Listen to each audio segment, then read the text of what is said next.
Okay so hello students, कैसे हैं आप लोग। आई होप कि आप लोग अच्छे होंगे। एंड मेरी तबीयत तो ऐसा थोड़ी आज ठीक नहीं लग रही है, but anyway actually I am devoted to my profession. तो हमें तो पढ़ाना है और आपको पढ़ना है। तो चलिए जो है आज जो है हम लोग केमिस्ट्री जो है यहाँ पे 3rd चैप्टर लेकर के आगे हुए हम आपके लिए। अच्छा, यहाँ ध्यान रखिएगा कि इस बार जो है हम लोग एटम्स एंड मॉलिक्यूल्स के कुछ इंटेक्स्ट क्वेश्चन जो है it was given on page number 32 and 33।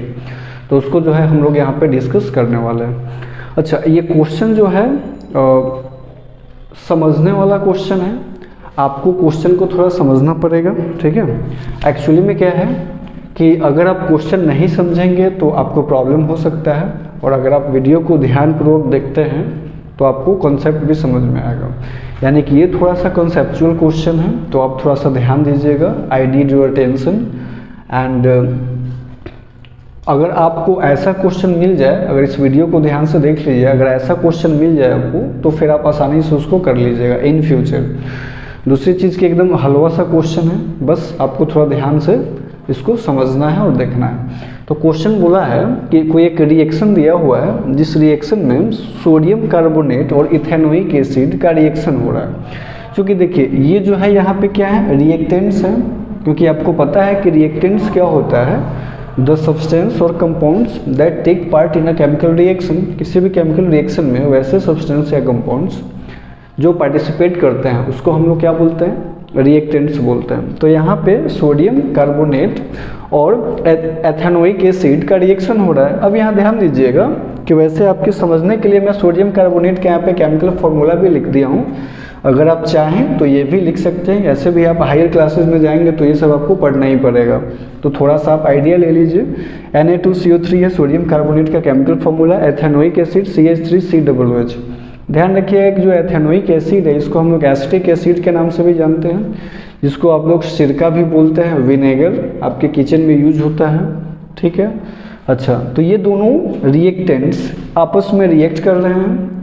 अच्छा, क्वेश्चन में the amount of the reactants has been already given to you. One is 5.3 gram and another is 6 gram. So you know when they react the compound which are formed here are sodium ethanoate, carbon dioxide and water. These are the compounds which are formed in this reaction, and the amounts of the products that has been also given. It is 8.2 gram and 2.2 gram and 0.9 gram. It has been given to you already. So what you have to do is, you know, it is saying so that these observations are in agreement with the law of conservation of मास, ठीक है। आपको यहाँ पे ये validate कर देना है कि ये जो ऑब्जर्वेशन दिए हुए हैं ना, this observation obeying the law of conservation of मास, उसको ये ओबे कर रहा है, उसको ये फुलफिल कर रहा है। आपको पता है कि कोई भी chemical reaction can not go against the laws of chemical combination. उसके अगेंस्ट में कोई भी केमिकल रिएक्शन जा ही नहीं सकता है। आपके according to your class 9 NCERT book आपको तो 2 लॉज पढ़ना है। पहला लॉज क्या है, पहला लॉ है आपका लॉ ऑफ कंजर्वेशन ऑफ मास, और दूसरा क्या है, लॉ ऑफ कांस्टेंट प्रोपोर्शन, जिसको आप लॉ ऑफ डेफिनेट प्रोपोर्शन के नाम से भी जानते हैं। ओके, तो आपको बताना है कि this reaction is accordance with in accordance with the law of conservation of मास। आपको बस वही चेक कर लेना है, ठीक है। तो बहुत ही सिंपल हलवा सा क्वेश्चन है। इसमें क्या करना, आप क्या कर लीजिए, लॉ ऑफ कंजर्वेशन ऑफ मास क्या कहता है। आपको पता है कि law of conservation of mass states that in a chemical reaction mass can neither be created nor be destroyed. Mass can neither be created nor be destroyed. That means कि the total mass of reactants should be equal to the total mass of products.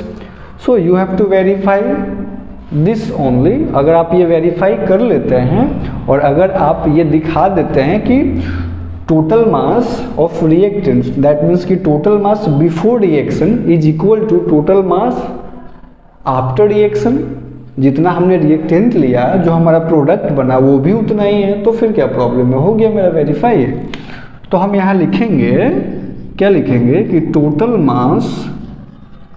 Mass of reactants देख लीजिए कितना कितना है। ये हो गया आपका 5.3 ग्राम और ये हो गया आपका 6 ग्राम। ओके ठीक है, आप दोनों को जरा ऐड कीजिए, कितना आ रहा है 6 और 5 11.3 ग्राम।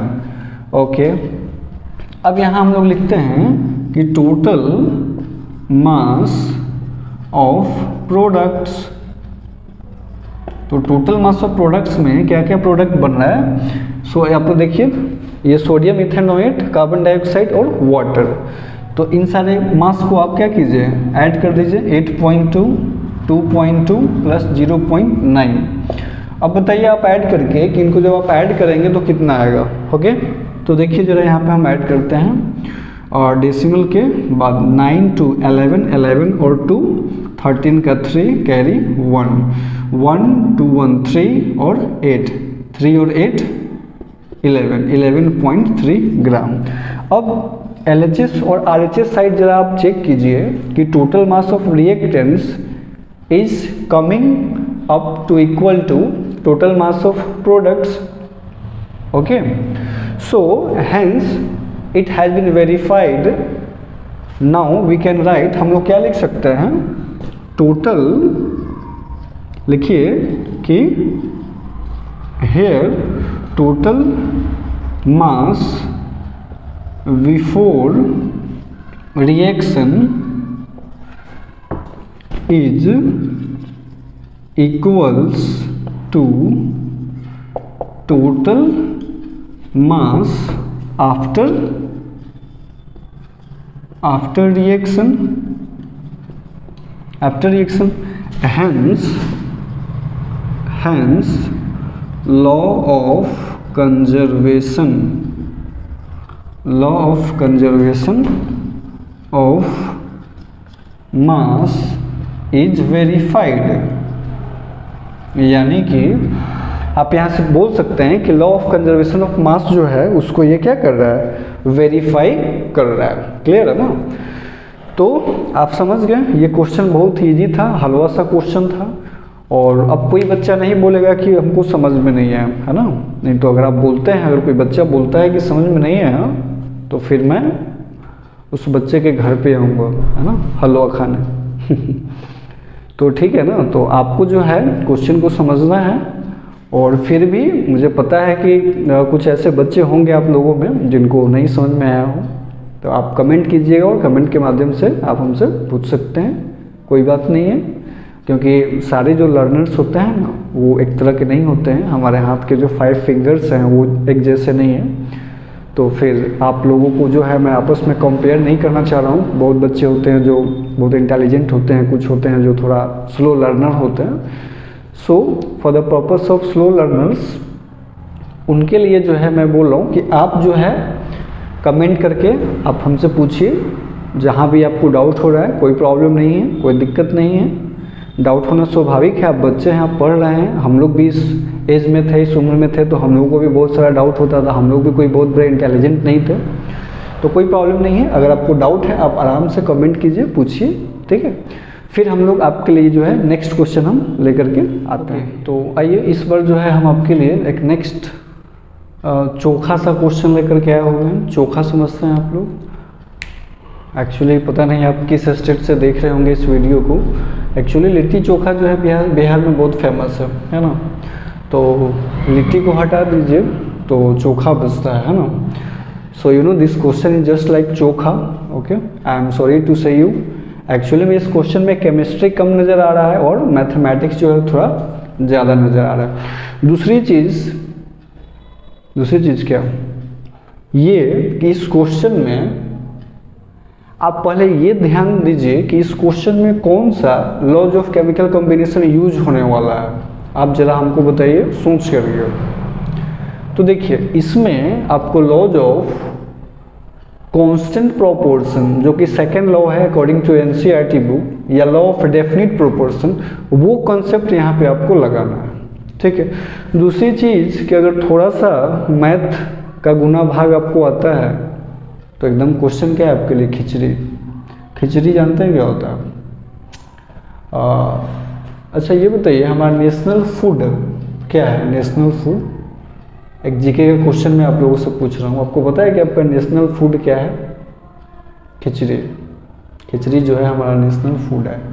ओके, तो देखिए अब ध्यान दीजिए थोड़ा सा, we need to spend some time on understanding the question. सिर्फ ये नहीं कि बस आधा अधूरा क्वेश्चन पढ़ो और आंसर लिखना शुरू कर दो, पता चलेगा कि क्वेश्चन ही नहीं समझा बेटा और आंसर गलत लिख के आ गया। बहुत बार ऐसा होता है, मेरे साथ भी ऐसा हुआ है कितना बार।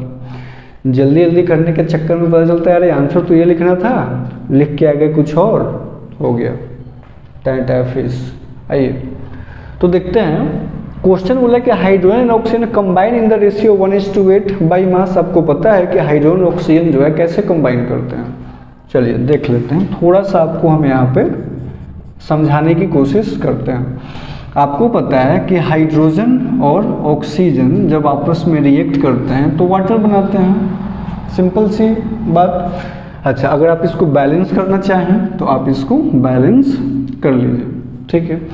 सपोज दैट कि अगर यहाँ पे दो मॉलिक्यूल हैं, अगर हम एक मॉलिक्यूल बात करें, एक मॉलिक्यूल की, तो हमको क्या करना होगा, इस पूरे रिएक्शन को 2 से डिवाइड कर दीजिए, आपको एक मॉलिक्यूल मिल जाएगा।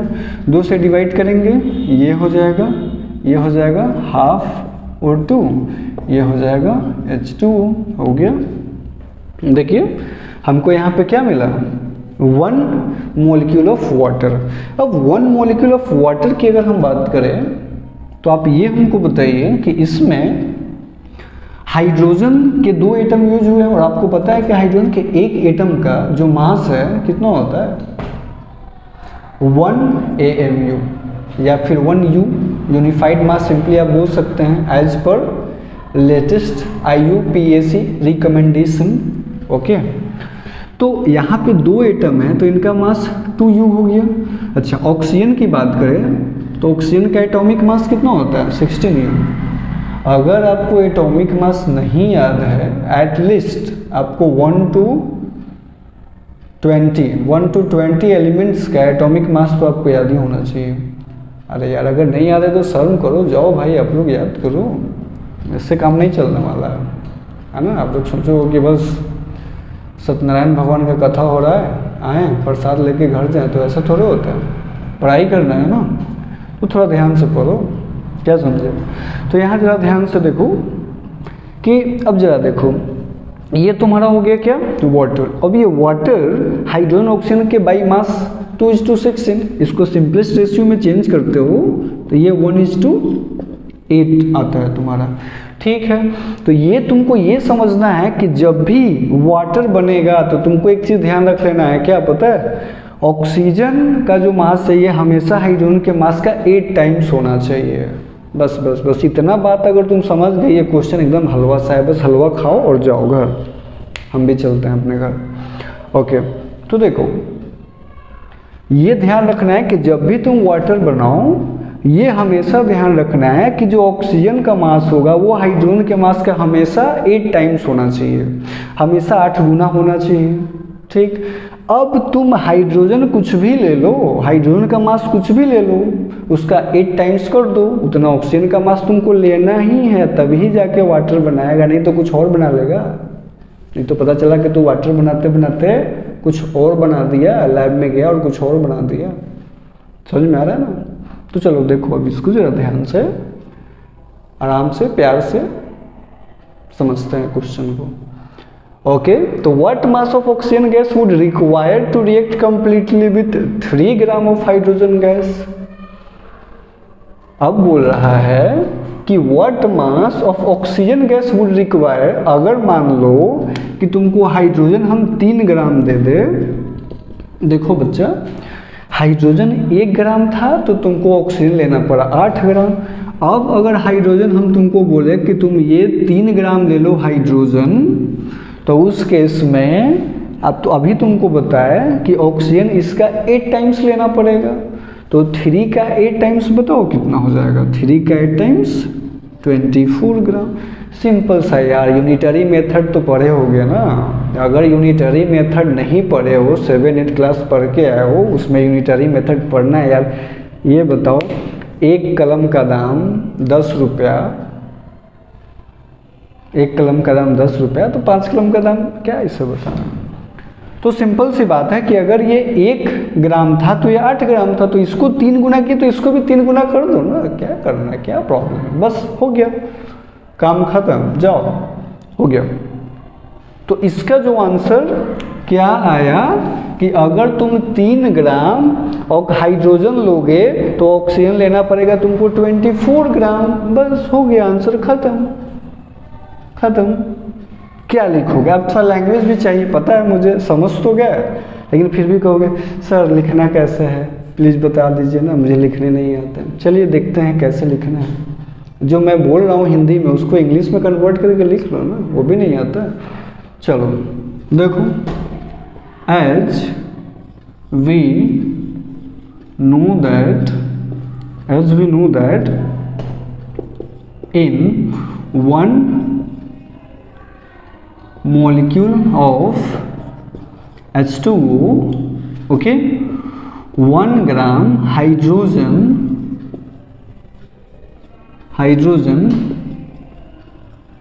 reacts with 8 gram of oxygen. अब यहाँ ध्यान रखना कि ये जो हम लोग रेशियो ले रहे हैं ना, रेशियो बाई मास ले रहे हैं। अब इसमें ज़्यादा इफ एंड बट्स मत लगाना कि ऐसा क्यों हो गया, ठीक है। यहाँ पे जो हम रेशियो ले रहे हैं ना, रेशियो बाई मास ले रहे हैं, यहाँ पे लिख दो ब्रैकेट में, चलो लिख देता हूँ, यहाँ पे ratio by mass.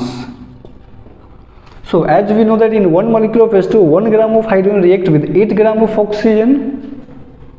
So if we take 3 gram of hydrogen, then we would required, ये 3 गुना कर दिए तो इसको करो 24, we would required 24 gram of oxygen to reacts completely. मतलब कि अगर तुम चाहते हो कि कंप्लीट रिएक्ट, चाहते हो कि पूरे के पूरे हाइड्रोजन रिएक्ट करके तुमको वाटर बना करके दे दे, तो उसके लिए तुमको 24 ग्राम ऑक्सीजन लेना पड़ेगा। If you want the reaction to be happens completely और complete reactions to be happen, तब जाके तुमको 24 ग्राम लेना पड़ेगा। तो आई थिंक कि समझ में आया होगा। अगर फिर भी नहीं समझ में आया, भगवान तुम्हारा ओके। तो चलो आगे तुम लोग, चलो मैं भी आ गया हूँ, और क्या बताना, नेक्स्ट क्वेश्चन लेकर के आ गया हूँ मैं तुम्हारे लिए, ठीक है। तो जरा देखो नेक्स्ट क्वेश्चन, ये भी एकदम हलवा वाला कैटेगरी में ही आता है, ठीक है। सबसे ये क्वेश्चन नंबर 3 है, जरा देखो क्या बोल रहा है। क्वेश्चन बोला है कि which postulates of Dalton's atomic theory is the result of law of conservation of mass. अच्छा, तुम लोग जो है डाल्टन का एटॉमिक थ्योरी पढ़े होगे, ठीक है। नहीं पढ़े हो तो नहीं पढ़े हो तो जाकर पढ़ो। डाल्टन का टोटल 6 एटॉमिक थ्योरी है as per your NCERT book. तो 6 एटॉमिक थ्योरी है जो कि डाल्टन का दिया हुआ है। अच्छा, अब ये देखो कि डाल्टन का जो भी एटॉमिक थ्योरी दिया हुआ है, तुमको पता होगा कि it was based on laws of chemical combination. ये जो एटॉमिक थ्योरी है लॉज ऑफ केमिकल कॉम्बिनेशन पे बेस्ड है। तो तुमको बताना है, ये बताओ तुमको कि law of conservation of mass, ये तुमको बताना है कि कौन सा पोस्टुलेट्स है ना, डाल्टन के एटॉमिक थ्योरी का जो लॉ ऑफ कंजर्वेशन ऑफ मास पे बेस्ड है। क्योंकि जो लॉ ऑफ कंजर्वेशन ऑफ मास है, जो लॉज ऑफ केमिकल कॉम्बिनेशन है, उसी को देख करके डाल्टन ने अपना एक एटॉमिक थ्योरी दिया था। जॉन डाल्टन भैया, वो जो भैया है तुम्हारे डाल्टन भैया जो देकर गए, जान रहे हो ना, जॉन डाल्टन भैया तुम्हारे, ओके। तो देखो अब बताओ, अगर तुमको 6 पोस्टुलेट्स याद है तो सेकंड जो पोस्टुलेट्स है तुम्हारे एनसीईआरटी के अकॉर्डिंग, सेकंड पोस्टुलेट्स बताओ क्या था। सेकंड पोस्टुलेट्स बताओ। सेकंड पोस्टुलेट्स था atoms are indivisible particles which can not be created और destroyed in a chemical reaction. याद आया? फिर से बोल रहे हैं। ओके चलो फिर से एक बार सुन लो। Atoms are indivisible particles which can not be created और destroyed in a chemical reaction. तो ये क्या कहना चाह रहे हैं डाल्टन साहब? ये बेचारे अपने भाषा में बोल रहे हैं ना डाल्टन साहब, तुम लोग उनकी भाषा समझते नहीं हो। ये जो डाल्टन साहब भी वही बोल रहे हैं कि atoms are indivisible particles. Atom जो है बेचारा वो इंडिविजिबल है, लेकिन वो उस समय की बात थी। अब तो ये पूरी तरह से ट्रू नहीं है ना, क्योंकि एटम्स को भी हम लोग फर्दर डिवाइड कर सकते हैं। किस में? हाँ वही जो तुम सोच रहे हो, इलेक्ट्रॉन, प्रोटॉन एंड न्यूट्रॉन में। You are right. ओके, तो जो फर्स्ट नहीं, जो सेकंड पोस्टुलेट्स था, be serious, Dalton's atomic theory का, ठीक है, वही था that was based on law of conservation of mass. Clear? लिखे आंसर? चलो देख करके छापो तुम लोग भी। Okay, so the postulates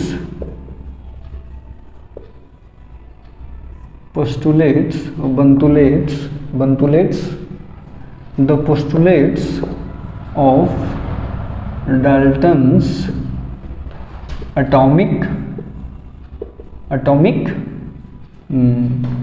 theory, the postulates of Dalton's atomic theory that was based on law of conservation।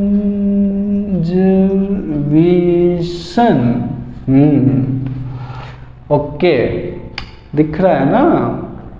The postulates of Dalton's atomic theory that was based on law of conservation of mass is second postulates। लेकिन बेटा second postulate से काम नहीं चलेगा, लिखना पड़ेगा। Second postulates कौन सा था वो लिखना पड़ेगा। चलो लिखते हैं। Of mass, law of conservation of mass is, लिख दो, atoms are indivisible। Okay, atoms are indivisible which cannot be created or destroyed in a chemical reaction, in a chemical reaction। हो गया। चलो एक बार चेक कर लेते हैं। The postulates of Dalton atomic theory that was based on law of conservation of mass is atoms are indivisible. ओहो, क्या लिख दिया? एटम्स आर इंडिविजिबल, बीच वाला कहाँ गया? तुम लोग ले गया चुरा के। Okay, atoms are indivisible. चलो चलो चलो चलो, कहीं खुपचा में लिखता हूँ मैं, खुपचा में ध्यान देना। इंडिविजिबल पार्टिकल्स, इंडिविजिबल पार्टिकल्स से खुपचा में लिखा हूँ मैं, चुपके से इधर देख लेना, ठीक? ये तो कहना मत कि सर गलती लिख दी है, को नहीं आता है पढ़ाना। Okay, atoms are indivisible particles which can not be created और destroyed in a chemical reaction. हो गया। चलो नेक्स्ट क्वेश्चन देखते हैं हम लोग। नेक्स्ट क्वेश्चन क्या बोल रहा है? फिर वही है पोस्टुलेट्स वाला। अरे अभी भी जाओ यार, डाल्टन्स का 6 पोस्टुलेट से याद करके आओ, नहीं तो ये क्वेश्चन कैसे बनेगा? सिर्फ चैप्टर पढ़ लिए और आ गए एक्सरसाइज क्वेश्चन आंसर देखने, I mean in text question देखने। याद होना चाहिए, बी सीरियस। याद थोड़ा बहुत करना पड़ेगा। मान लो कि अगर वो माइंड में नहीं रहेगा तो कैसे बता पाओगे? तो थोड़ा बहुत तो याद करना पड़ेगा। अरे पता है कि रटना नहीं चाहिए, लेकिन कॉन्सेप्ट कैसे, जब माइंड में कुछ होगा ना। देखो इसमें बताना है कि वो कौन सा पोस्टुलेट्स है that explain the law of definite proportion. Law of definite proportion के बारे में बताना है। चलो सिक्स्थ पोस्टुलेट से याद करो, as per your NCERT book जो सबसे लास्ट पोस्टुलेट्स है उसको याद करो और जल्दी से बताओ जरा मुझे। चलो बताओ, समय दे रहे हैं, सोच करके बताओ। चलो बताओ जल्दी से।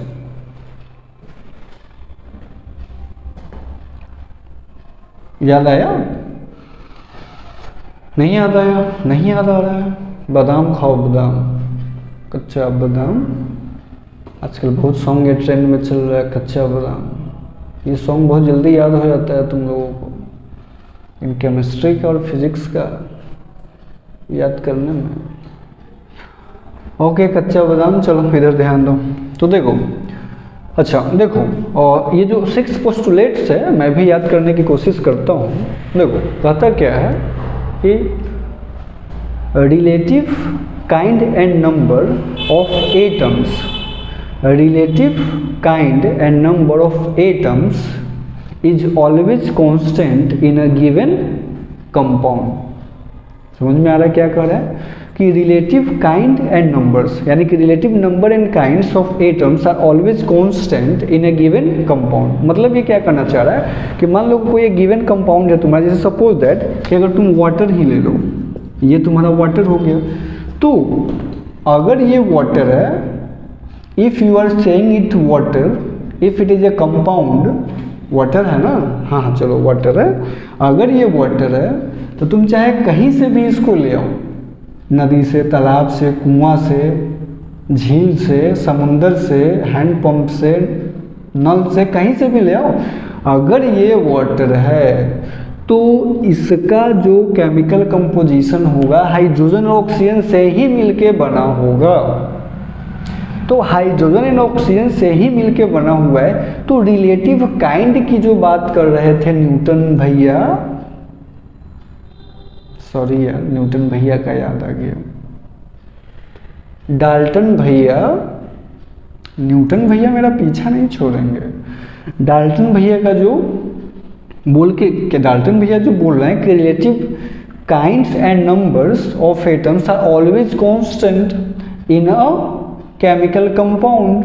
तो जो काइंड है हाइड्रोजन ऑक्सीजन ये फिक्स हो गया ना, तुम पानी कहीं से भी ले आओ, अगर वो पानी है कंपाउंड है तो हाइड्रोजन ऑक्सीजन होगा होगा, गारंटी है। कितना परसेंट? 110% गारंटी है। दूसरी चीज़ की ये तो काइंड हो गया फिक्स, दूसरी चीज़ की रिलेटिव नंबर भी फिक्स होना चाहिए। नंबर बोले तो हाइड्रोजन हमेशा 2 एटम होगा, ऑक्सीजन का हमेशा 1 एटम होगा, ये हमेशा फिक्स होगा। रिलेटिव क्यों बोल रहा है? हाइड्रोजन और ऑक्सीजन को आपस में रिलेट करने की बात हो रही है कि इसके रिस्पेक्ट में अगर ये तुम 1 एटम लो तो ये इसका डबल लेना पड़ेगा। अगर हाइड्रोजन का डबल एटम लो तो ऑक्सीजन का उसका हाफ लेना पड़ेगा, इसलिए रिलेटिव की बात हो रही है। कौन किसका डबल, यहाँ पे तो रिलेटिव टर्म यूज करना पड़ेगा ना। समझ में आ रहा है कि नहीं? ओके, तो देख लो क्या कहना चाह रहा है ये। तो वही हमारे डाल्टन भैया कहना चाह रहे थे कि relative kind and number of atoms are always constant fixed in a chemical compound या इन अ गिवन कंपाउंड। अगर कोई गिवन कंपाउंड है, अगर मान लो कि कार्बन डाइऑक्साइड ले लो, तो जो काइंड हो गया कि कार्बन और ऑक्सीजन यही होगा। अगर कार्बन डाइऑक्साइड है तो इसके अलावा कुछ नहीं होगा। दूसरा चीज़ क्या कहना चाह रहे हैं? दूसरा ये कहना चाह रहे हैं कि जो नंबर होगा वो भी फिक्स होगा। कार्बन का 1 एटम लो, ऑक्सीजन का 2 एटम लो, तभी जाके वो कार्बन डाइऑक्साइड कहलाएगा, नहीं तो कुछ और हो सकता है। अब तुम कहोगे ये क्या है, तो ये कार्बन मोनोऑक्साइड है, क्योंकि इसमें 1 कार्बन और 1 ऑक्सीजन एटम है। तो रिलेटिव नंबर, यहाँ पे नंबर देख लो, चेंज हुआ, कंपाउंड चेंज हो गया। समझ में आ रहा है कि नहीं? आया होगा समझ में। अगर छोड़ो, नहीं बोलूँगा यार, तुम लोग नाराज हो जाओगे, नहीं बोलूँगा। चलो ओके, तो आई थिंक कि समझ में आ गया होगा। चलो अब इसका आंसर मैं लिख देता हूँ, छाप लो, थोड़ा सा समझ गए होगे। कहानी वानी जो है मैंने बहुत अच्छा से सुनाया है तुम लोगों को। तो चलो देखो, आओ बस वही सा लिख दो कि द पोस्टुलेट्स, सब लिख दो the postulates postulates of Dalton's atomic theory, the postulates of Dalton's atomic theory that was based on law of definite proportion, law of definite proportion was लगाए कि इज लगाए बताओ। चलो वाज लगाते हैं यार, हाँ वाज लगा हुआ तो यहाँ इज कैसे लगेगा। Okay, so definite proportion was relative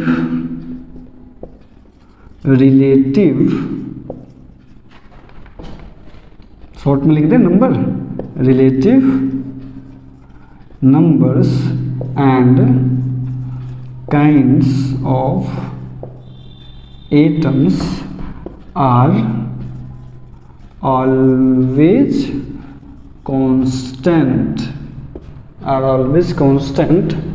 in a given compound। चलो जल्दी से फटाफट छापो इसको, ठीक है।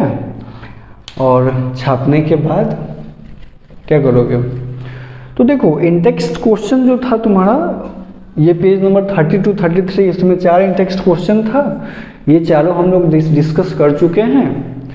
तो फिर हम लोग मिलते हैं अगले वीडियो में, और इस वीडियो में मुझे आप लोगों ने लगभग 20-25 मिनट तक झेला, इसके लिए बहुत बहुत शुक्रिया, थैंक यू, धन्यवाद, बाय।